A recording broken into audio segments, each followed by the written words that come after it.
Ireland. You probably picture, rolling green hills, maybe a lively pub scene, a real warmth. It's celebrated for that. Absolutely. It has that idyllic image.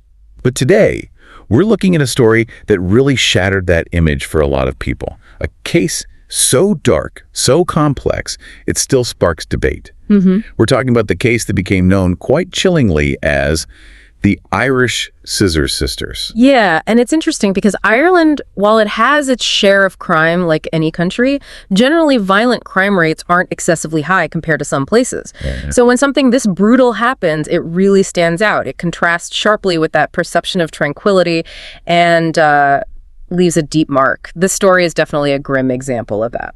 So let's set the scene. It starts on a Wednesday, March 30th, 2005. We're in Dublin, right in the city. Along the Royal Canal. Exactly. A group of kids are playing near the water, and they see something floating. At first, maybe they think it's like a mannequin part. Yeah, something discarded. But then adults get a closer look, and the horror sinks in. It wasn't plastic. It was a human leg. Still had a sock on it. God, imagine. That discovery just kicked everything into high gear immediately. A huge police response. Right. So the very next day, March 31st, police divers are in the canal doing a full search. And what did they find? Well, down about 8 to 12 feet deep, they find this large black bag. Yeah. Inside, 5 more main body parts. Oh, wow. But, and this is crucial, 2 things were missing. The victim's head and their genitals. Missing. Okay. That's immediately suspicious in a different way.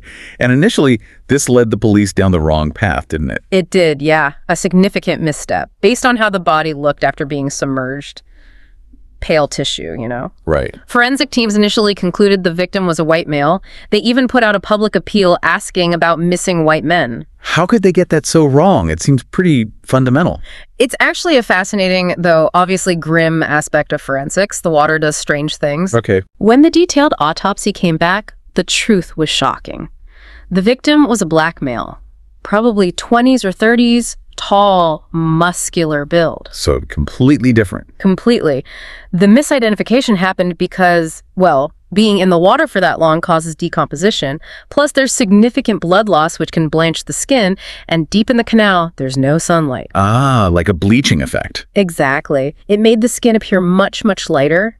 It completely threw off those initial assumptions. So a black man. But the state of the body. The injuries told another story, didn't they? Oh, definitely. A truly grim picture. He'd suffered, get this, 27 stab wounds, mostly to the torso and abdomen. 27. And maybe the most chilling part, no defensive wounds, none at all. Meaning he was likely taken by surprise? Or maybe incapacitated somehow? That's what it suggests, yes. A surprise attack, or he was unable to fight back for some reason. And the dismemberment itself, equally brutal. How so? They found evidence his bones were crushed with a hammer, and then the body was cut up, just using a regular kitchen knife. A hammer and a kitchen knife. That sounds frenzied. Personal, almost. That level of violence, crushing bones. What were the police thinking? You're right. The intensity is striking. Yeah. It wasn't a clean surgical thing. It suggested rage, a frenzy. Yeah. And with the head and genitals missing, police had to consider, was this some kind of ritualistic killing? It's very rare in Ireland, but it was a possibility they couldn't ignore. So that's where those grim media nicknames came from. Yeah. Headless torso in canal, body in canal. Exactly. It captured the horrific nature of the discovery. The police needed an identity, though. Did they have anything else to go on? They did. They released one key piece of evidence to the public, a very distinctive Irish Football League jersey found with the remains. They hoped someone, anyone, would recognize it. And did it work? It did. It took a while, but eventually that jersey was the key that unlocked the victim's identity and revealed a life just as complex and disturbing as his death. So how long did it take for that breakthrough? It was about 4 months after the discovery. An African man contacted the police. He'd seen the reports, recognized the description, but crucially, he recognized that specific jersey. And who did he say the victim was? He identified him as his co-worker, a 38-year-old man named Farah Swaleh Noor, who had gone missing. Farah Swaleh Noor. Okay, so who was he? Well, once they had a name, his background started to come to light, and it was troubling. He was actually a Kenyan national. He'd come to Ireland back in 1996. Okay. But he wasn't living under his real identity. He claimed he was a Somali refugee, that his family had been killed in the war there, all apparently to get asylum. So he lied to get into the country. Seems so. And the reality was even darker. He had actually abandoned his wife and 3 children back in Kenya. Wow. Okay. And did he have a record in Ireland? Oh, yes. An extensive and frankly deeply disturbing one. 8 minor offenses recorded, though only 3 actually went to prosecution. What the nature of them? That's where it gets really alarming. In 1997, there was a case where he raped a 16-year-old girl, a Chinese girl with a mental illness. Oh my God. It resulted in a child, and he took absolutely no responsibility. And there were records of 2 other women who also became pregnant after he'd allegedly forced himself on them. It paints a picture of a very dangerous predator. Truly. And wasn't there more? Something about another murder. Yes, connecting the dots further. He'd actually been a suspect back in 1999. The murder of an Irish teenager, Raoul Murray. A suspect. Was he charged? He was investigated but ultimately acquitted. Not enough evidence. But later, it came out he'd apparently bragged to friends about getting away with it. We bragged about murder. Unbelievably, yes. And you can imagine the public outrage when all this surfaced, the false identity, the string of alleged crimes, the bragging, and yet he'd still managed to get Irish citizenship. A lot of anger about how that could happen. So the picture emerging of Farah Noor was not good. Violent, abusive. Exactly. People who knew him described a man with many enemies. Multiple relationships, aggressive, violent, known for physically abusing women. So naturally, the police started thinking the motive for his murder might stem from that. Romantic disputes, jealousy, revenge. That was the immediate theory, yes. Given his history, it seemed like the most likely starting point. So the focus shifts. Who was Farah involved with around the time he disappeared? The investigation zeroed in on a woman named Catherine Mayhor. She was 49, an Irish woman, and she'd been dating Farah. Okay. And what made her stand out to police? Well, the first big red flag was simple. Despite all the news about this horrific body found in the canal, Catherine never reported Farah missing. Right. If your partner disappears and then unidentifiable body parts turn up, you'd think you'd connect the dots or at least report him missing earlier. Precisely. That lack of action was incredibly suspicious to investigators. And what about Catherine's own life? Did she have a history? Her background was also deeply troubled, sadly. She'd previously been married to a man named John Mayhor. They had 6 children together. 6 kids. Yes, and John Mayhor was reportedly very abusive himself. Catherine endured years of violence, emotional abuse. They eventually divorced in 2002. So she escaped one abusive relationship. Only to tragically find herself in another one with Farah. Reports suggest she was trapped in that same cycle. Abuse, forced sexual encounters. Just a heartbreaking pattern. And she had daughters involved in this too, right? Linda and Charlotte. Yes, her daughters, Linda, who was 30 at the time, and Charlotte, who was 21, both were unemployed. And crucially, they grew up witnessing their mother being abused by their father. That kind of upbringing. Yeah. It leaves scars. Deep ones. It profoundly impacted both of them, shaping their own difficult lives. Tell us about Linda. What was her situation? Linda's life reads like a cascade of trauma. She got pregnant as a teenager, had 4 children from her first relationship, which meant she dropped out of school early. Then she got into another relationship, this time with a man named Wayne Kinsella. And this relationship was extremely abusive. He beat her, apparently in front of her children. Horrifically, there were reports he even strangled the children with a wire at one point. Strangled them? That's horrifying. Unimaginable. This relentless trauma pushed Linda into severe alcohol and drug addiction. Eventually, her children were taken into care because she couldn't cope. And the abuser, Wayne Kinsella. He himself was later arrested and convicted for a different murder. It just highlights the sheer level of violence Linda was subjected to. Just awful. And her sister, Charlotte. Charlotte's path was similarly bleak. No real formal education. Reports suggested she ended up resorting to sex work to survive. And like Linda, she battled severe alcohol and drug addiction. So both sisters really struggled. They did. And it's important context. Both had reputations in their local community for things like petty theft, vandalism. They were known to be troubled. This whole background, the abuse they witnessed, the abuse Linda suffered, the poverty, the addiction, it becomes a really crucial lens for understanding what happened next. So the police are looking at Catherine, Linda, and Charlotte. What specific clues started pointing the finger more directly at the family? Okay, this is where it really started to come together for the police. Remember Farah's coworker, the one who identified him? Yeah, the one who recognized the jersey. Right.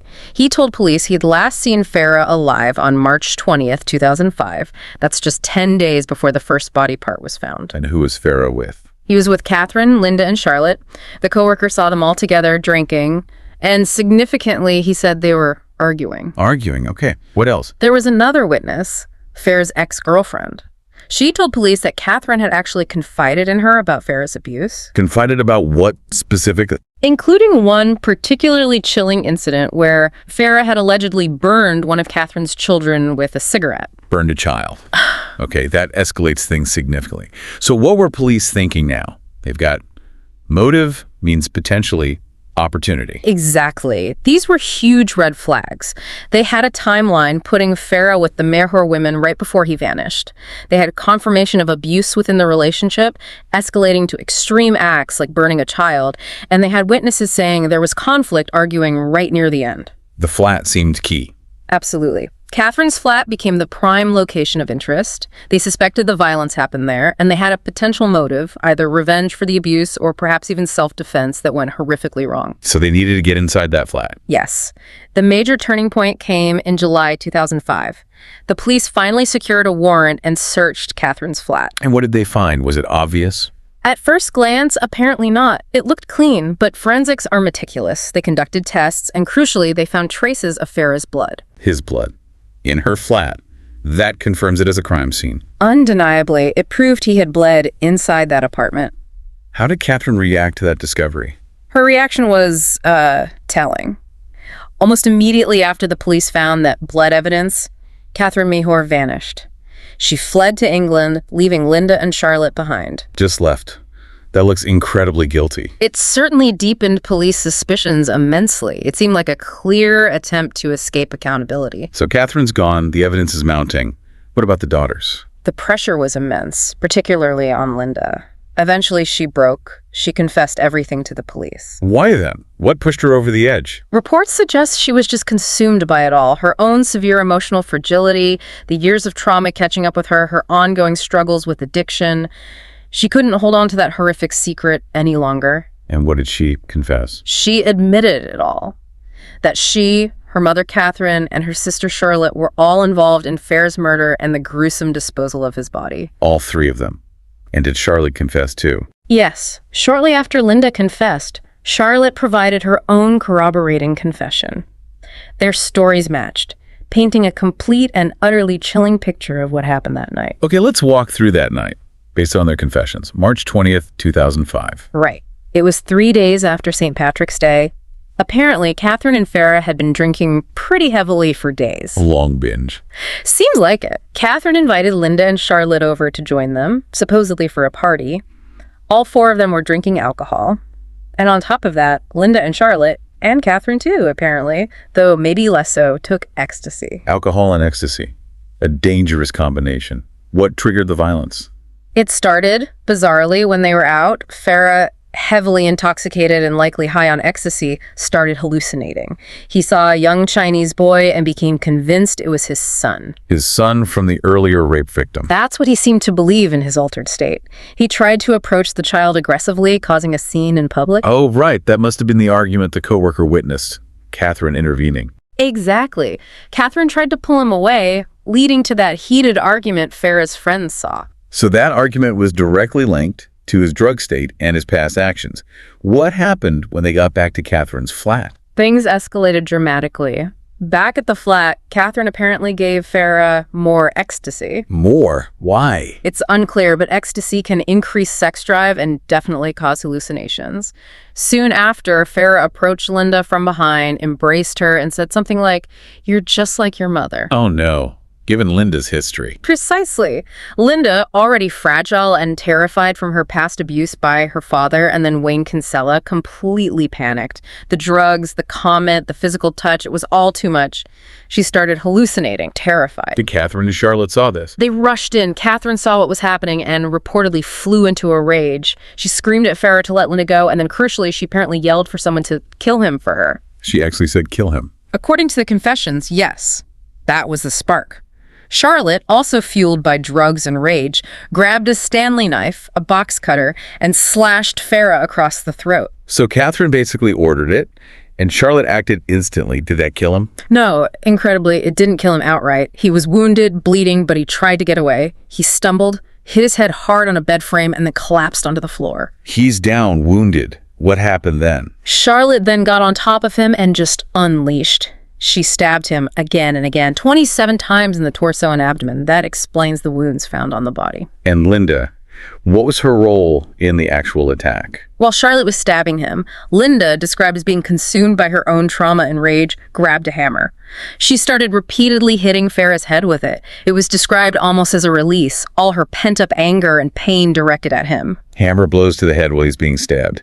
It's almost impossibly brutal. What was Catherine doing during all this? This is one of the most chilling details. Catherine apparently just sat on the sofa, drinking, watching. Watching her daughters kill him. Yes. And then, once it was over, she calmly told them to move Farah's body into the bathroom. And the dismemberment. Whose idea was that? It was Charlotte who suggested cutting up the body to dispose of it more easily. And they both participated. Yes. Using the same Stanley knife and the same hammer, Linda and Charlotte worked together in the bathroom. They cut off his arms, his legs, his head. They even cut the legs further at the knee. They used the hammer to crush the bones to make the cutting easier. Crushing bones. And wasn't there something specific Linda did? Yes. In what seems like a deeply symbolic act, driven by her own profound trauma related to male sexual violence, Linda specifically cut off Farah's genitals. Okay, so the body is in pieces. How did they get rid of it? The three of them, Catherine, Linda, and Charlotte, packed the body parts into black bin bags and also used Farah's own sports bag. His own bag? Yes. Then, under the cover of darkness, they carried these bags through the streets of Dublin. They walked to Ballybough Bridge over the Royal Canal and threw the bags into the water, one by one. But not all the parts went into the canal, right? The head and genitals. Correct. They weren't initially thrown in the canal. Linda kept them at first. Kept them. Why? The reason isn't entirely clear. Perhaps rage, perhaps something else. Later, Charlotte took the head and buried it in Tolka Valley Park. But Linda wasn't done with it. No. Still consumed by rage, Linda later went back, dug the head up, put it inside her son's school bag. Her son's school bag. Oh, that's grim. Incredibly grim. Took a bus out to some remote field, hammered the head again, and then reburied it. Just layer upon layer of horror. These confessions laid everything bare, the motive, the method, the sheer brutality. What did the public make of it all when this came out? The public reaction was huge and quite divided, actually. When the confessions hit the news, many people, surprisingly perhaps, painted the sisters almost as avengers. Avengers. Yeah, like they were protecting their mother from this known violent abuser. That narrative is really where the nickname the Scissor Sisters took hold in the media and public imagination. A chilling name. And what about the father, John Mayhor, the girl's biological father, Catherine's abusive ex-husband? His story adds another layer of tragedy. He wasn't involved in Farah's murder, obviously, but when everything came out, he was confronted not just with what his daughters had done, but also with his own role in their trauma, the abuse he'd inflicted. That must have been overwhelming. Apparently so. Unable to cope with it all, John Mayhor went to Phoenix Park in Dublin and took his own life. Just devastating. The ripple effects of this violence. So, the trials. What were the outcomes for Catherine, Linda, and Charlotte? Right, the trials proceeded. Charlotte Mayhor was convicted of intentional murder. She received the mandatory sentence, life imprisonment. Life for Charlotte. Yeah. And Linda. She used the hammer. Yes. Linda was convicted not of murder, but of manslaughter. The court likely considered her state of mind, the provocation, the trauma. She was sentenced to 15 years in prison. Manslaughter. 15 years. And Catherine, the mother who instigated it. Catherine was tried a bit later, in 2008. She wasn't charged with the murder itself, but with aiding and abetting the disposal of the body afterwards. For that, she received a 5-year sentence. 5 years for helping dispose of the body she watched her daughters dismember. And the public debate. Did it settle down after the verdicts? Not entirely. The debate raged on. Was what happened to Farah Noor justified, given his own horrific crimes and abuse? Was this extreme violence somehow a proportionate response to the suffering these women, particularly Linda, had endured? Difficult questions. Very. People wrestled with the influence of the alcohol, the ecstasy, the years and years of trauma. It wasn't clear-cut for many. And significantly, Linda's own daughter, Niam Mayhor, She spoke out. She did, quite publicly. She stated that Farah was a rapist and basically deserved what he got. She saw her mother's actions as, quote, wiping out a rapist of young girls, making society safer. Wow. That's a strong statement from the daughter. It shows how complex the feelings were, even within the family. Legally, though, the court made its decisions. Yes, the law has to operate within its framework, regardless of those mitigating factors, however powerful they seem. Vigilantism, even against a figure like Noor, isn't legally justifiable as murder. Manslaughter acknowledged some mitigation for Linda, but murder is murder for Charlotte under the law. So where are they now? Catherine and Linda served their sentences. Yes. Catherine served her 5 years and was released. Linda also completed her 15-year sentence for manslaughter and has been released. She's reportedly tried to move on, understandably wanting to leave that past behind her. And Charlotte, life sentence for murder. Charlotte remains incarcerated. She is currently the longest-serving female prisoner in the history of the Irish state. She's been inside now for 19 years. 19 years. Is there any update on her situation? The latest reports from 2024 suggest she's actually doing relatively well within the prison system. She's been undergoing therapy, engaging with programs designed to prepare inmates for eventual release. So release might be a possibility someday? It seems so. She's apparently part of a program that allows her supervised overnight leaves from prison occasionally, which is usually a step towards assessing suitability for parole or release down the line. Okay, so this case. The Irish Scissor sisters. It's just incredibly complex, isn't it? The lines blur so much. You really do. Victim, perpetrator. It's hard to assign simple labels here. It forces you to grapple with really tough questions. About justice, about trauma, about what happens when violence begets more violence. What this deep dive really shows, I think, is how devastating untreated, compounded trauma can be. How it can twist lives and lead people down paths you'd think were unimaginable. It challenges how we define criminal and victim. Absolutely. It highlights the profound, long-lasting ripple effects of abuse, not just on the direct victim, but on children who witness it, on subsequent relationships, on entire families. And it really underscores the need to understand the full context, doesn't it? Not just judging the final horrific act in isolation. Precisely. There are always layers, always histories that contribute to these tragedies. Understanding those layers is crucial, even when the actions themselves are indefensible. Well, that brings us to the end of this incredibly disturbing story. Thank you for joining us on this deep dive. Thank you. If you found this exploration compelling and want to hear more deep dives into complex cases, please do consider liking this video, sharing it, and subscribing to our channel, Horror Docs. Your support helps us keep bringing these stories to light. It really does. Until the next time, stay safe and take care.